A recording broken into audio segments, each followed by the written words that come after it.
Welcome to another show of the Research to Reps Roundtable. I am super pumped because we get to interview our very own co-host, Javair Gillett. So, Ted, what do you think? I'm pretty fired up. Oh, absolutely. We got a lot of questions for Javair. He's had a busy year. He's had a busy year. Javair, why has your year been so busy? What's going on? Oh, man. Well, we let's see. It started with COVID, which slowed it down, right? We talked about that, I think, the last time. And then it sped up right after so we talk about the bubble, NBA bubble. So that was a fun, interesting new experience that honestly kind of slowed things down as well. But then right after that, I made a switch regarding my career. Got a little promotion, I guess you would say, even though I don't consider titles promotions. I think the work speaks for itself. So, but that really sped things up. So, just moving the family, getting through a season without the family, all those things, trying to find a home, a new home, getting situated, trying to create change in a new organization, all that stuff kept things interesting. But yeah, it was fun. It was a great experience. And so now we're in the summer, just got finished with summer league. We got a couple, we have a little bit slower time right now, and then we'll get ramped up again for a new season. So excited to do it. It was a fun year for sure. Nice to be settled with the family in a home again. Well, you are a humble person, and that's very cool. But you talked about titles. What is your title? So I'm so I'm now the vice president of sports science and performance for the Minnesota Timberwolves. So yeah, more of a, I guess you would call it an executive role, but you and I know, Ted, I'm going to live in the weight room. I don't need an office, but they give me one. I'm rarely in it. What do you do? Take us through. What does a vice president of sports science do in an NFL organization? NFL, probably the same thing. I'm sorry, as the NBA. It's all the same. I mean, it's all the same. I think it's just more of a leadership role. I guess you could say. I think, when it comes to this is, you have a head strength and conditioning coach, and he's in charge of programming, right? That's like your main thing is player programming. I think, in the past, we were taking on a lot of roles, but now you have more staff. So I think now it's become a position where you're overseeing not only the strength and conditioning staff, but nutrition, mental performance, and you really you try to insert really good people in those departments to help, unify a staff. And I think integrating it with the medical staff. So, some teams have this overarching medical director. I think whoever is in charge of if there's a person in charge, and there is going to be a person in charge of performance in medical, really good people in medical and in performance that are almost like equals, right? So in my case, the person that is over both of us is the president of the organization. In some cases, you have a medical director. However, a medical director, whatever it is, I think you then need to have these really good people to manage both departments, because you can't do it all. And so who you report to is neither here nor there, but that you delegate and you have good people in both roles, because you can't do it all. So that's what I think this organization is trying to do. I'm really excited about it. And yeah, I have a really great strength coach who has just as much experience, Bill Burgos, who, we're leading the charge in the weight room together. So it's fun. It's been a lot of fun. I'm excited to move forward and do some other exciting things within the other departments as well. Javair, with the way these last two seasons have been, condensed in terms of some of the tracking metrics and periodization models you and Bill are looking at, what have you noticed with regard to maybe some of the metrics that you're assessing as a result of this condensed or clustered to, past two seasons? Yeah, I mean, I think initially it was just a lack of a ramp up. So you had, guys spiking a lot, and then you were paying attention to spikes. We got rid of the 5 and 7 days, 5 games in 7 days, and then all of a sudden we had it back. So you were looking at those volumes, we talk about acute to chronic a lot, but really the chronic being, for me, it was over 8 days usually. And so that's what we've been looking at. So a short-term chronic, I guess, like it's still acute, right? Mm-hmm. But we condensed the acute to chronic one day to 8 days versus the 7 to 28 or whatever you might use. So we had a kind of condensed version of that. So I was looking at that a lot. And, what is the volume of work that they're having to do over the last, and again, it was 8 days because you were getting 5 and 8. That was the biggest volume that you were going to get. So it's a rolling 5 and 8. Well, this, we had to make a slight adjustment. Now we're looking at every 7 because it was going back to the 5 and 7. So that was an adjustment we made. But yeah, you're hitting, 2 back-to-backs in that time period. So we were just, again, trying to make really good decisions based on their chronic, quote unquote, chronic workloads in that case. Javair, how do you, in college, you can tell an athlete, hey, put this sensor on. At the pro level, you probably want to be able to do the same thing, but they're probably, there's more attached to it, contracts and money and guarantees and things like incentives. How do you convince that the professional athlete differently? Is it different? What do you do? How do you make it happen so you can gather this data? Well, so I had to start from scratch almost. So when we started getting this load monitoring way back when, that might have been like 15 years ago, we had to tell players that never saw this to all of a sudden wear this monitor. So we had to really create change, very, very weird environment. Like it was unknown, right? So no one wanted to do it. So the resistance was huge. And so now you had a lot of practice on how to convince a player to wear a monitor. And so over the years, I've just learned, you have to educate, and we don't make them do anything, but if I can show them how we're using it to help them, a lot of them value it now, and a lot of them have come up with wearing them even in the college setting now. So they've come through wearing the monitors, so they're used to it. It's almost like part of the culture now. They just do it.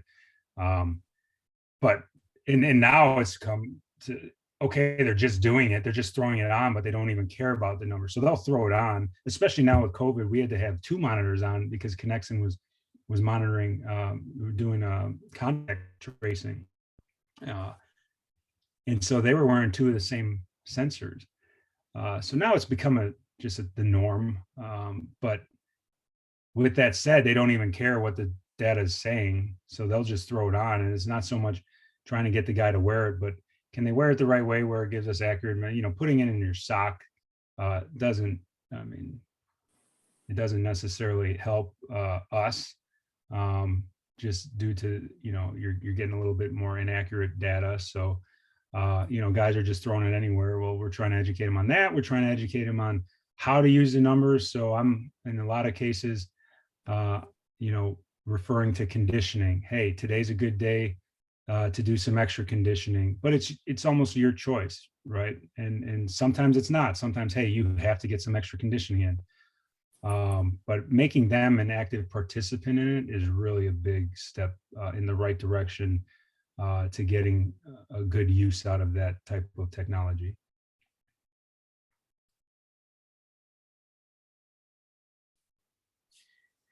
No, if you've had, how many of your, well, obviously you don't give names, but if you've had athletes that say, got COVID and were symptomatic, did you find that there was, in order for them to get back to their return to play, did you notice any difference in the past of working with individuals that maybe have had other illnesses? No, we were paying attention a little bit more to their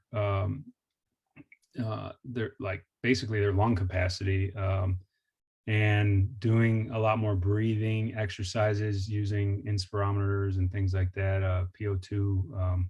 So I made it a point to try to get guys to use that in their time coming back. And really they should, I think it's good exercise for them to do, without COVID. But I think it fit into that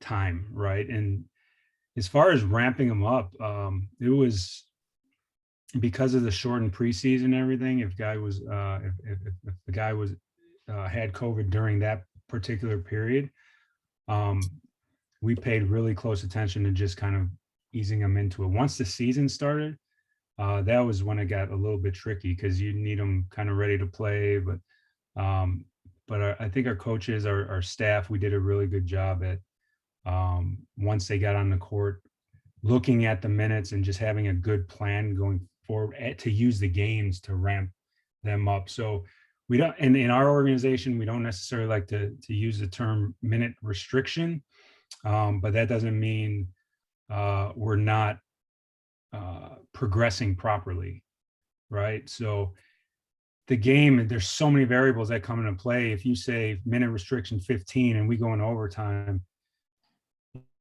if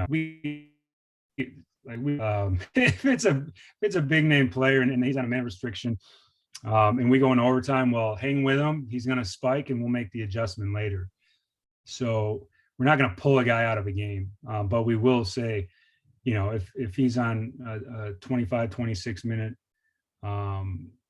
if he's on that quote unquote restriction, that's the number we want to try to stay around. But there's some give and take. There's some leeway there. So you can deviate from it slightly. Let's just try to avoid major spikes. And if there is a major spike, then we need to make an adjustment in the following days. So it's not necessarily that day that they're going to get hurt. It's in the following days that they'll be at risk for injury. That's kind of been proven through research a little bit and just injury tracking. So we pay attention to the 10 days after, but especially those next 2-3 days, So if it's a back-to-back, the first game of back-to-back, we go into overtime, a guy spikes, let's make an adjustment in that game to follow. So Javair, where are the athletes and coaches in terms of approaching you as the sports scientist right now? Where are they? What do they look at you for? What do they look to you for? What questions do they have? What do they expect from you?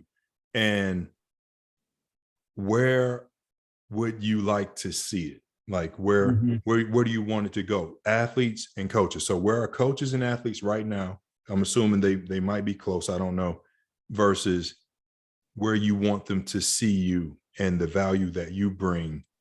Yeah. In your picture perfect, idealistic dream world. Right. To convince the front office that you don't have to have glasses and a lab coat to be a sports scientist, I think that would be my first. That's the dream world.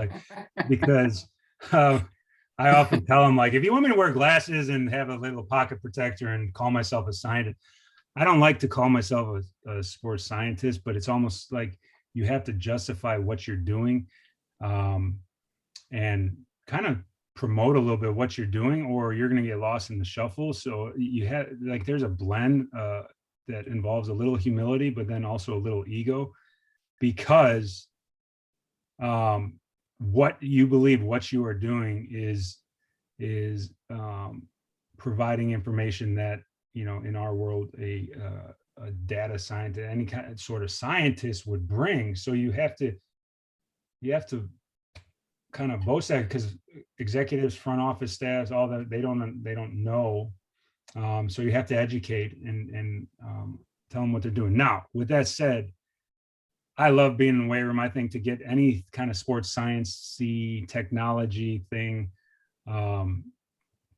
into practice with the players, you have to be involved in their program. And it's, you know, you have to develop some sort of relationship. So if I'm asking them to wear a monitor and then I'm just going right up to my office and really never showing them anything, never establishing any sort of relationship, they're not going to wear it and they're not going to see the value to it. So my point is I want to, you know, show them value. And in order to do that, a lot of those conversations happen while they're working out. So I like to be there in the weight room and be a part of their overall program. So with that said, now you're seen as a strength coach, right? And so my thing is, so what? Like I'm that's fine with me. So I'm the strength coach that uses data to drive decisions. So that's what I've come to realize, and I'm okay with it. But I'm also 20 years in this now, so I'm okay with that. I have nothing to prove. You know,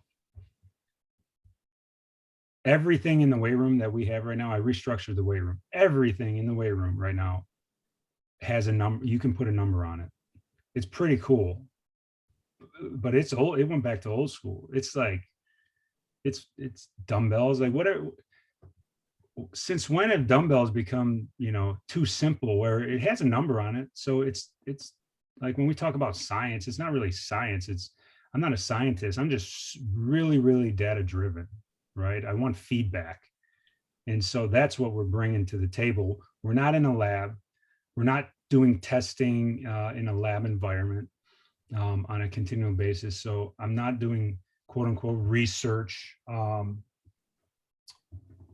So in that type of way, it's a little bit different type of scientist, I guess you could say. But I think in the broad term of science and scientists, it's really, it's data driven, you know, factual in a lot of cases. You have theories, but then you go try proving them. And that's what the practice is in our realm. It's just, it happens to be done around a lot of it done in the weight room and then on the court when it comes to their physical conditioning. So I think in the, you know, moving forward, I want to continue to integrate. So the job, this particular role is to continue to integrate nutrition in that. So we're doing hydration testing that we could put a number to it. That's, you know, using technology that is a little bit simpler, using a little bit of a saliva thing versus having to watch a guy pee, you know, and collect urine. Who wants to do that? So we're trying to find better ways to incorporate a lot of these different things. Our mental performance, you know, it's not just about introducing sports psychologists that can that are seen as psychiatrists. You know, it's not how do I feel today, it's I'm going to train your brain today. So how can we integrate technology with our mental performance coaches that now they do become a psychiatrist because they have the same relationship that the strength coaches do. So now the player's opening up to them because they are training them. And so you're just looking to integrate everything. You know, what are some of the challenges with regard to handling, with your position with handling coaching changes? That's a great question. I've had a few in my career. So is the question more, how do we like navigate like the new coaches or? Yes. Yeah. So it's really interesting that I've had, for the most part, I'm trying to think until you know, maybe there's one instance with the Tigers and one instance in the NBA that I've had like a quote unquote new school approach. I've had like old school approaches that really allow me to do my job and trust the information that we're trying to bring, but and they're open to it, but they're really old school. So it's actually been a lot of fun because I'm kind of that way too. Like we don't, we don't want to take away the work. And a lot of times I think we're trying to pull guys back versus actually pushing them nowadays. So, I kind of feel that approach, but again, how do we use data, use information to make better decisions, right? And so in that, every new coach that comes in, I try to keep it simple and just say, hey, and I sit down with them. I'll say, hey, this is the things that I've been doing, but I really want to do this in a way that makes sense to you and can help you. Same way I would approach a player. How can I help you in this role for you to make better decisions and for you to feel more comfortable? So every coach is different on what will make them feel comfortable. So can we provide the solution? And so when we stop being able to provide the solution to that particular coach, then we become useless. So my goal is just to be a resource to them and hopefully help them make better decisions. Try to find some will. Everyone values the load monitoring to a certain extent, but how and what information in the load monitoring do they like to look at? So can we make an adjustment based on their needs? I think is the biggest key to establishing that relationship. And then just being flexible. It's a fluid environment. I've always taken the approach that it's that sport, like that's the priority. So if the Eagles, they got to get in the weight room and you're fighting. No, it's in this case, it's basketball, right? So basketball first. However, let's make sure that we support what's going on from the performance department, and make sure that we value that, because we want these guys on the court just as much as you do. And it affects everybody if they're not. And one of those things that is going to help them stay on the court and perform well day in and day out is the weight room, is their extra conditioning on the court, et cetera, et cetera. So just establishing that relationship and working with them and just understanding where they're coming from, what their philosophy is. If you're going to be the sports scientist that is trying to pull, like we were talking about minute restrictions, if the coach wants guys on the court, if the player wants to play, I'll give you a great example. James Harden is he wants to play. You're not going to pull him out of a game. So so you can't be the sports scientist that's trying to force him to sit. Like, you're not going to last long. So how do we then cater to him when he does spike, to make sure that we as a whole organization and the players making the best decision to help keep them on the court? And I think that's where the mistakes are made, is if you start fighting things that, especially when it has to do with guys wanting to be on the court. That's a great example. And I know you had a really good relationship with James Harden. So, you developed that trust. I can think of an athlete that I had. He was a junior college transfer and had some habits, obviously, coming in from junior college, but he ended up being a first-round draft pick after we were doing Omega Waves. So we tested him after the first game. It was a Sunday.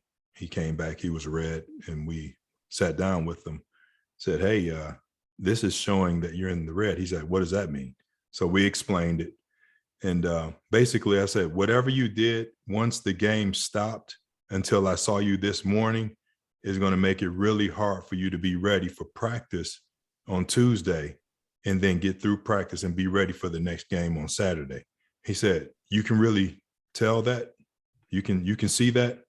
Yes, we can see it. I was like, I'm not going to ask you what you did. You know what you did. And he said, Coach, I promise you it won't happen again. I said, well, we'll see.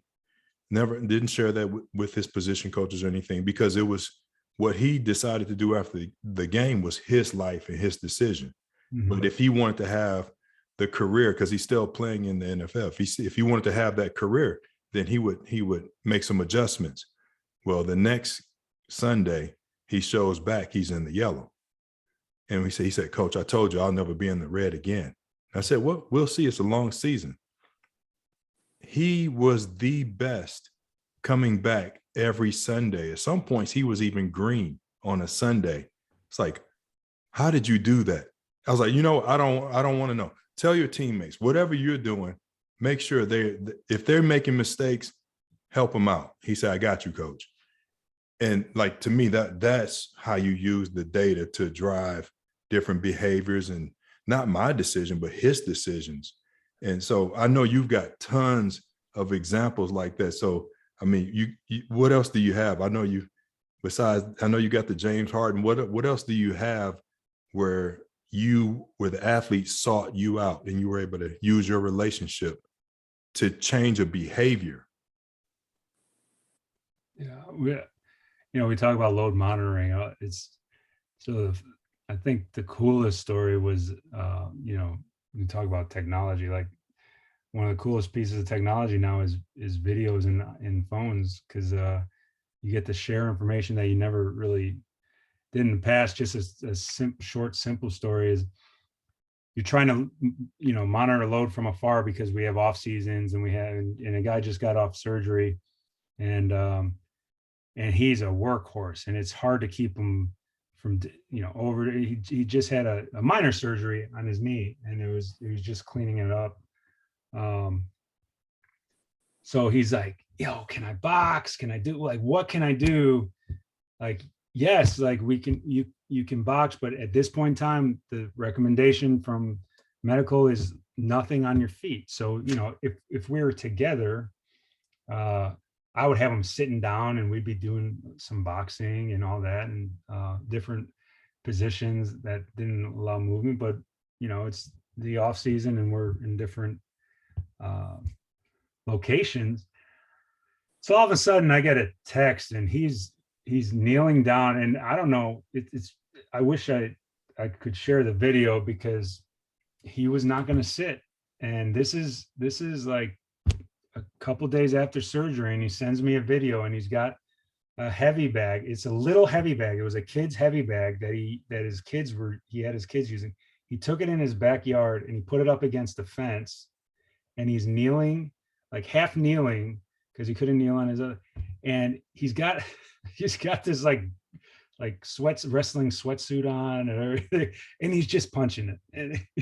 And he shows me videos of the whole workout, just like, he was so proud of himself that he was able to do it. But it's just little things like that, I think, that are really cool. You get the guys that want to work and want to be the best they can be, and are relentless, and trying to get that out of players that don't necessarily have that, I think are fun. So using everything that we're using in terms of technology and all that, I think helps give them purpose. And so once they find the purpose, they remain convicted, right? We always talk about athletes as like, oh, this guy's not consistent, or this, no one's consistent unless they're really convicted. I mean, if you're convicted on getting up at 5 a.m., I see, like, on Instagram, you see the what's his name, Jocko Willink, and you got David Goggins, and all.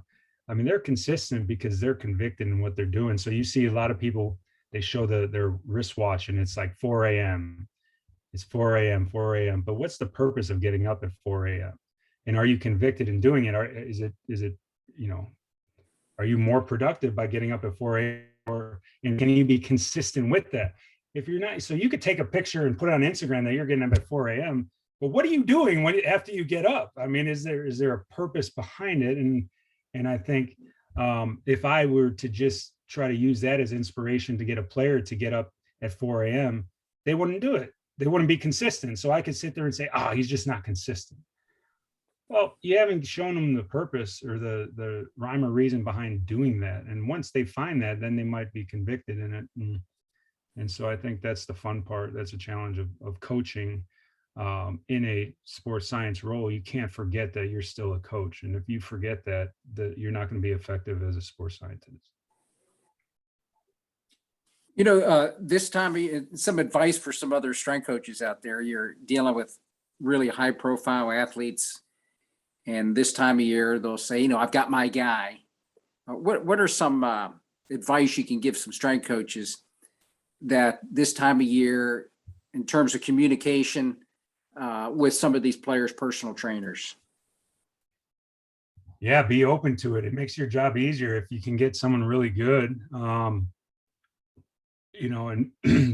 baseball guys used like really good people. Like they were, this was, again, 15 years ago, and they were on top of it during the off season. And I loved when guys had their own personal trainers. If not, I was hoping that they were working out with us in Lakeland in the spring training facility. But I would promote it. I'd say, hey, let me find you a person out there.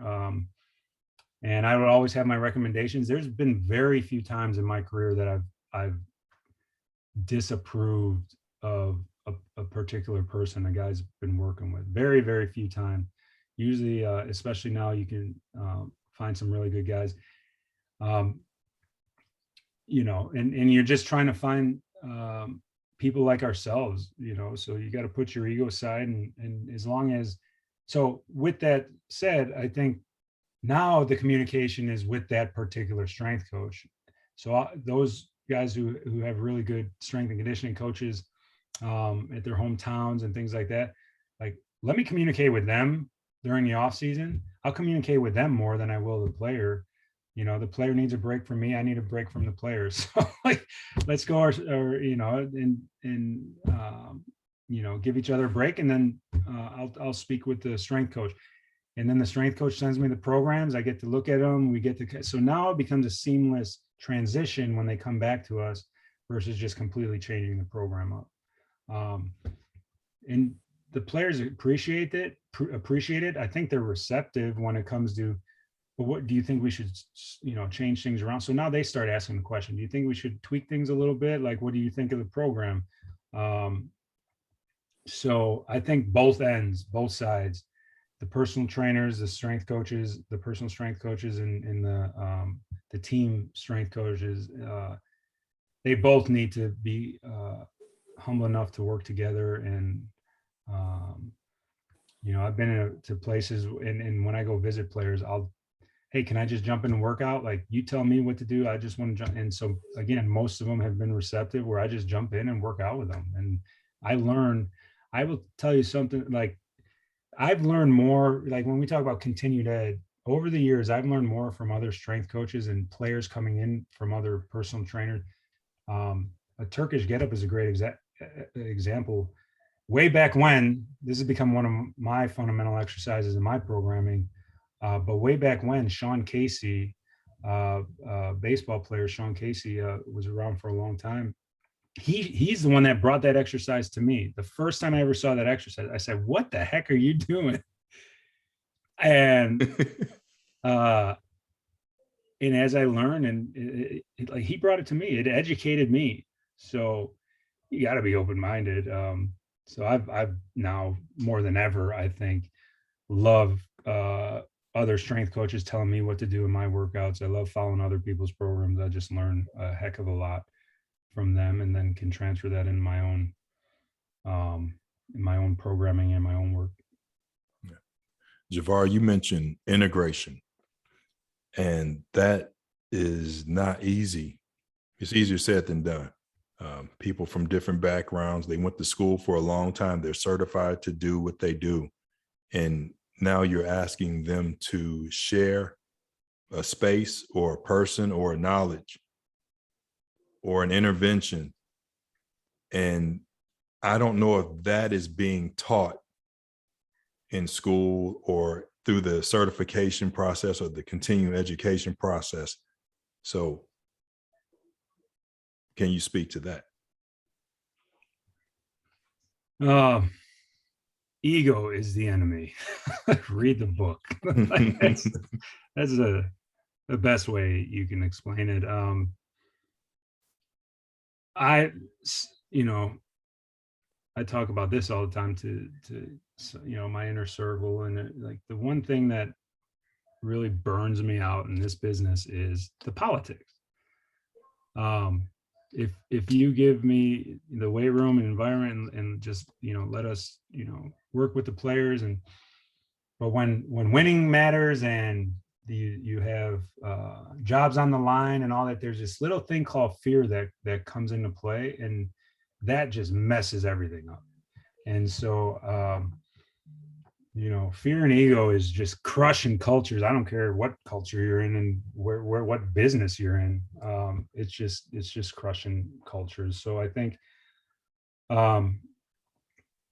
your perspective, you need to stay locked in on and understand like that you have the proper perspective and you're focused on the right things, the things that matter. If you start focusing on the wrong things, it could steer you in the wrong direction. And obviously you're not providing the best service you can to so you become at fault then. So I think just maintaining focus, communicating, do your part from the communication standpoint. So when you start to pull back or you start to communicate and I guess you would say, poor methods of communication, if you start to fall into that trap, it can, obviously affect things, so just like the players, you have to understand like what you can control and what you can't. And so you just, again, stay focused, maintain that right perspective on what you can control, and you try to do that. And then everything's out of your hands. So we often say, do your job. As long as you do your job, and that's all you can do. And then the pieces will fall as they may. But I think in our business, they're going to see, the players especially, they're going to see you doing your job, and they're going to appreciate it because they don't appreciate the politics, and they deal with the same nonsense as well. So I know as you get older, these are the things that tend to burn you out, so a newbie doesn't even see these things, but you and I, like, we've been around, like, you start seeing all the nonsense and it can frustrate you. So how do you maintain the proper perspective or change your perspective? Because it bothered me back in the day. So I changed my perspective and now I'm loving it. And I feel, that what I'm taking on, the challenges I'm taking on are healthy and worthwhile. So it's more rewarding. So I think that's the main thing is just focus, maintaining a proper perspective and just knowing that you can only control so much. I don't know. What do you think, Pat? Because you've been around, like what's your take on that? Yeah, integration is not easy. You can draw it up on the dry erase board and put together a flow chart.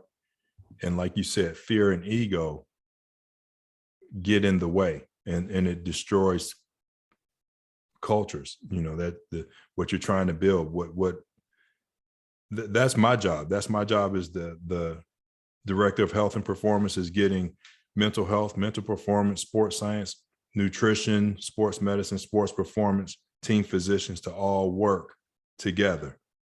And with 23 sports teams, there's a lot of professionals involved. So you have to come together around some core values, understand what the mission is, the vision, and have some core values that you can kind of funnel everything through and help to guide people. And you have to develop them, because people that aren't being developed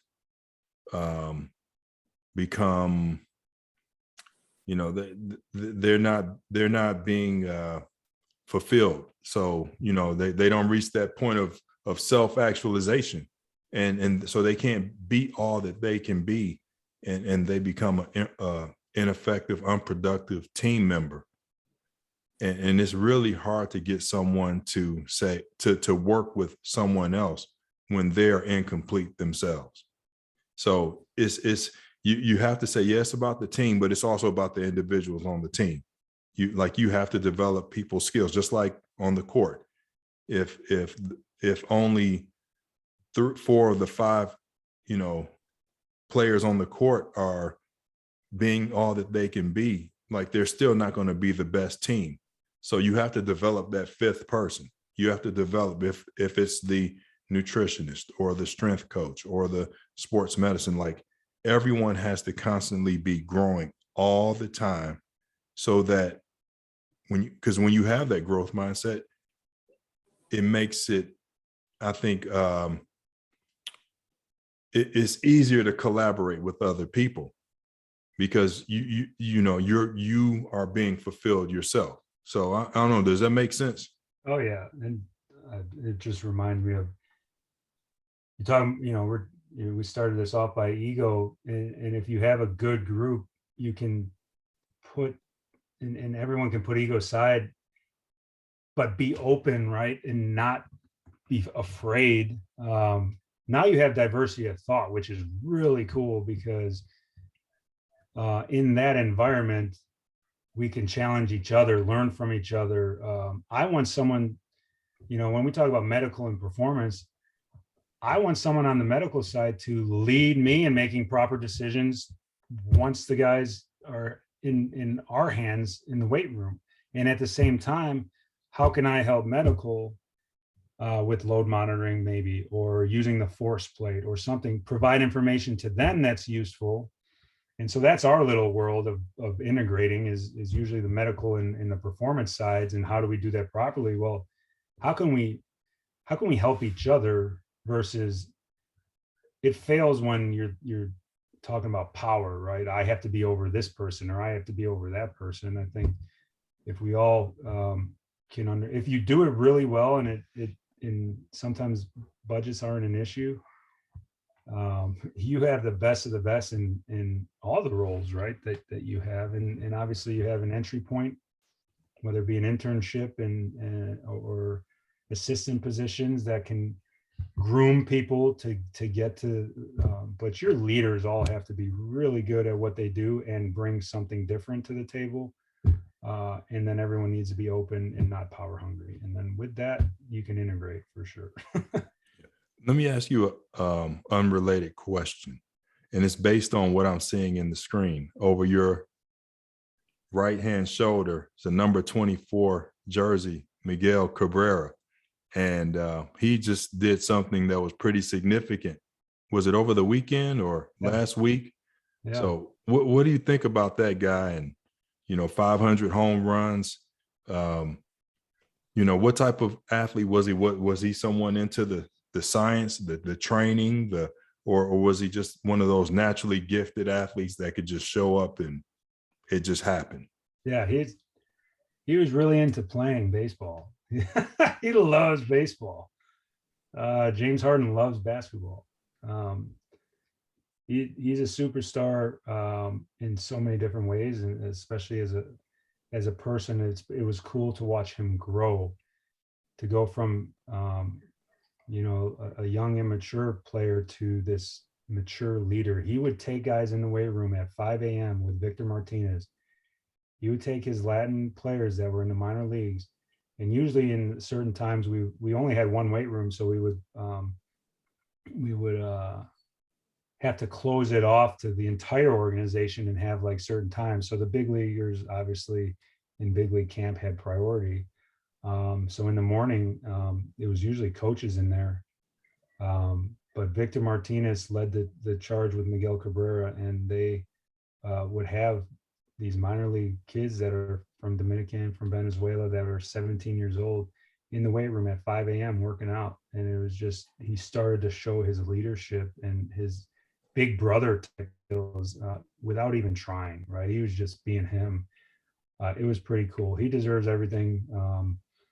It's unfortunate that over the last couple of years, he's been kind of dealing with injuries and things like that. But he is the best player I've ever had an opportunity to coach in baseball, best hitter.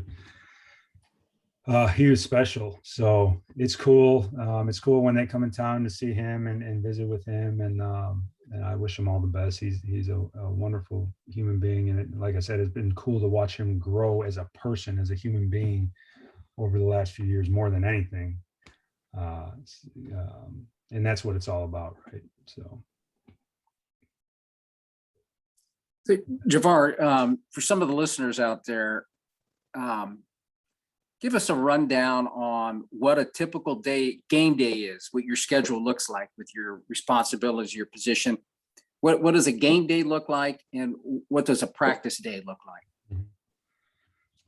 I mean, recently we're really trying to tighten up nutrition. So, I mean, I think the day starts with just making sure that like we, that day or planning ahead, whatever it might be. I'm just big on nutrition.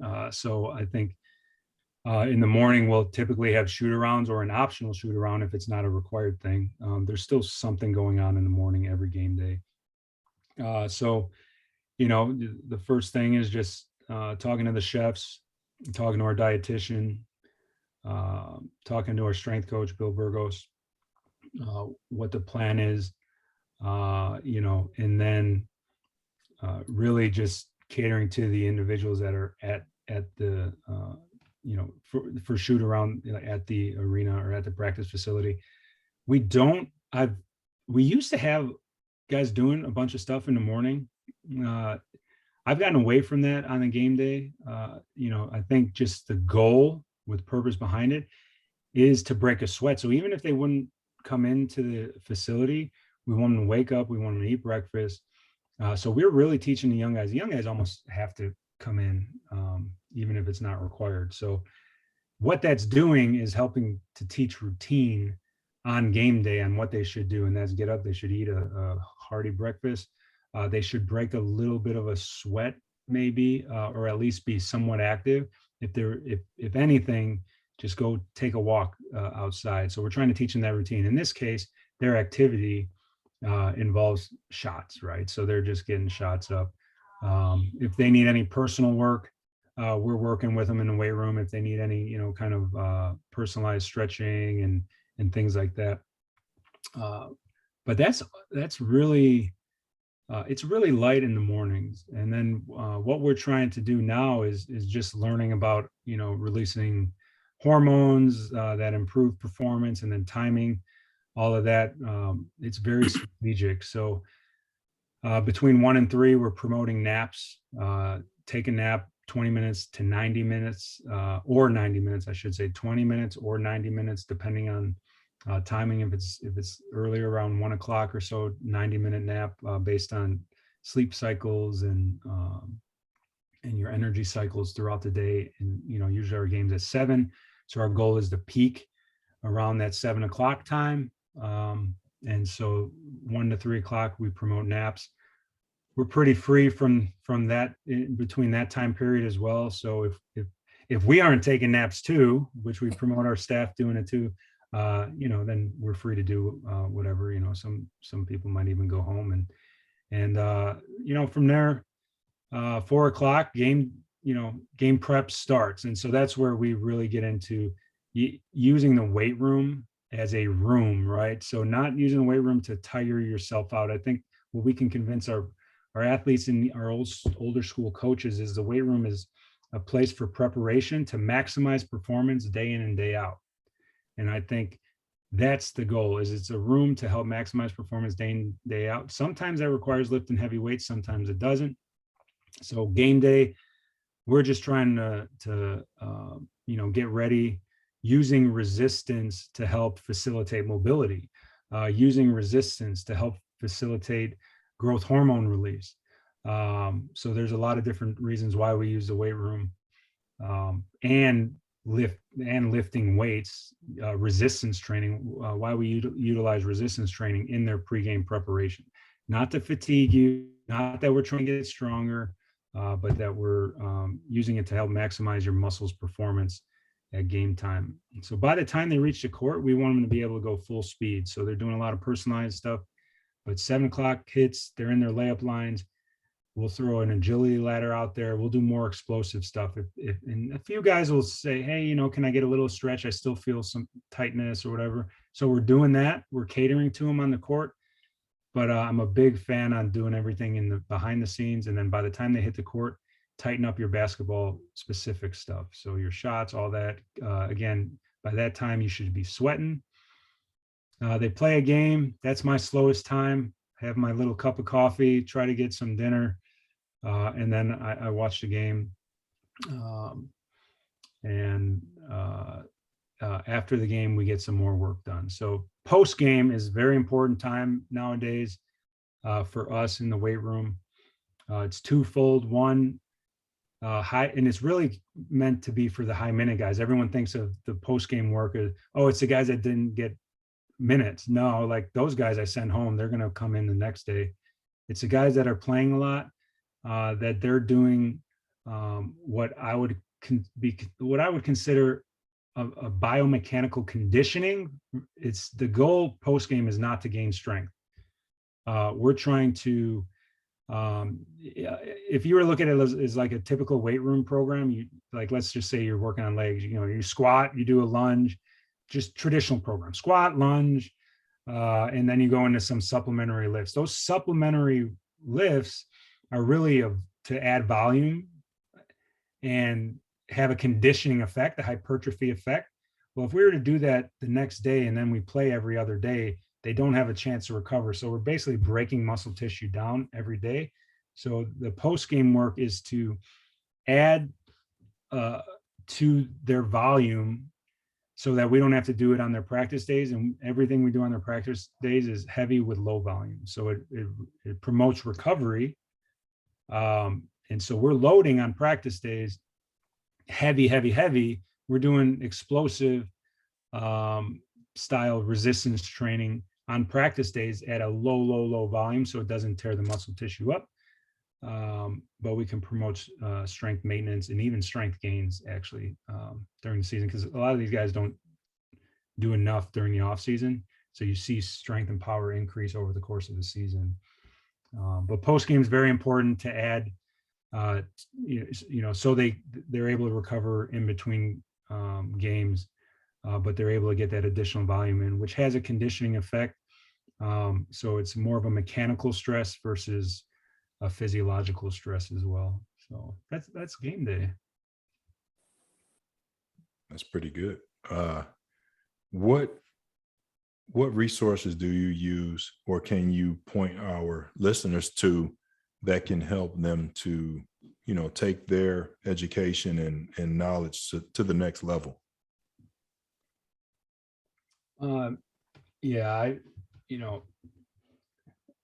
I would say there's tons of books and things out there. Like now that I'm in the middle of my own personal development with my PhD, I like kind of off the grid when it comes to additional readings and everything. So I love cross-cultural exploration. So, and it depends. Like when you're in it, when you first get started, you really got to dive into your craft, right? So, if you're really, I remember, and I don't suggest this at all, but I would sleep at the field when I was with the Tigers, and I don't suggest ever doing that, but I would sleep and I would be on my computer and I would be just working on things and developing things and all that. And it was just, I was so into it. I loved it so much. And it was all on our profession, our career, our craft. And I think at that age, I think you have to have a little bit of that drive and passion. You got to be able to grind it out. And in that, I would suggest, again, I like the cross-cultural exploration to me was handed to me. So it's tougher for people to do if they don't have our type of roles that can travel out and go to, in the off season, I would end up in Miami to visit Miguel and Maglio Ordonez and all that. And then, traveling with James all across the world, I was meeting a bunch of people in our peers, right? You don't have that. So how do you get that would be my question. How can you bring that to you? Whereas we're lucky enough that it's given to us, it's brought to us on our own. But how do you go out and get that? Whether it be volunteer work, going out and no volunteer work. Everyone's got to get paid for their time now. But I mean, that's what we were doing back in the day. We weren't getting paid for anything. So we were, and everyone was telling us to clean the weight room. That's the only thing we were doing, right? So now everyone wants to get paid, and they just expect it to be handed to them. You got to go out and get it. Like Instagram is not going to get you what you need.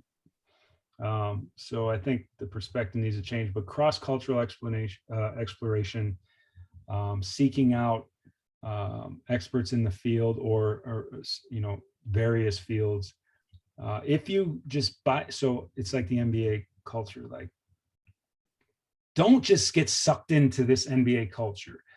If I'm in the university setting, don't just get sucked into this university setting, go out and go see what other settings are, because you could take a lot out of that and bring it into your own culture and share this with people and talk about it. So I think that's the biggest thing, is just, one of the coolest things we did when I was with the Houston Rockets, and even the players I think appreciate it, was boxing, going out and doing, we went to, when we were in Vegas, we did UFC, completely foreign to a lot of these players.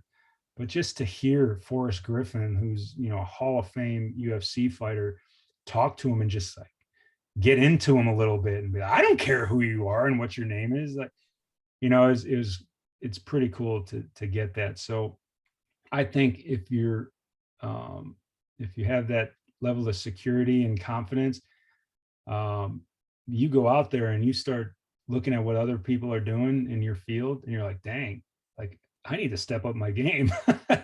If you don't get that feeling, then you're not doing it the right way. Like you're not going to the right people. You know what I mean? So I think seek out the right people, and all of a sudden you're leaving there like, oh shoot, I got to step up my game.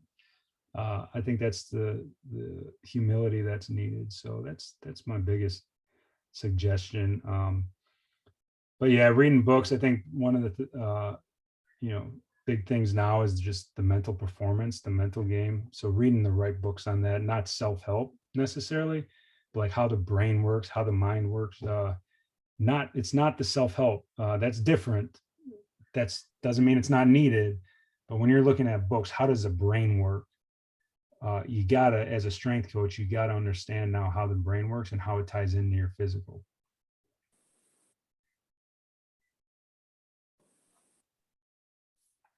Well, Ted, I think we're going to wrap this show up. You Oh, got anything left? good advice. That was some good advice. Yeah. So yeah, Javair, appreciate your friendship. Congratulations on everything that you have accomplished so far, everything that you're going to continue to accomplish, everything that you have given to the field.